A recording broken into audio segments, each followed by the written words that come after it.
2-3 दिवसांनी दीदी मामाच्या घरून परत आल्यानंतर आमचा आनंद बघताय दीदीच्या इतक्या पापा घेणं चालू होतं. मी आज फर्स्ट टाइमच हा हेअर रिमूव्हर स्प्रे ट्राय केला आणि त्याचा रिझल्ट इतका अमेझिंग होता ना. त्याचा डिटेल व्हिडिओ मी लवकरच पोस्ट करेल. बट दुपारी आम्हाला आजीसोबत बाहेर जायचं होतं. पण फक्त आजीच का म्हणून बाबांच्या पण रावणं करायला सुरुवात केली आम्ही.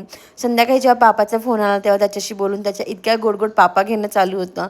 मी ॲक्च्युली इमोशनल होते जेव्हा ती निखिलला पप्पा पप्पा करून त्याच्या इतक्या पप्प्या घेते. असो दुसऱ्या दिवशी बाबांच्या जेवणातच आम्ही जेवण करून घेतलं. माझ्या आवडीचा पदार्थ होतं दोडकं, कांद्याची पात सगळंच. या दोघींनी घरात इतका पसारा केल्यानंतर ना सखी बाहेर पण गेली.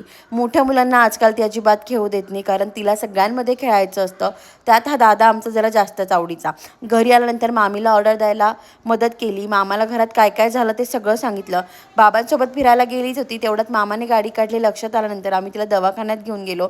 घरी आल्यानंतर दीदीसोबत एवढी मस्ती केली. रात्री गेम खेळत खेळत आणि थोडासा अभ्यास करत करत असा संपला आमचा दिवस.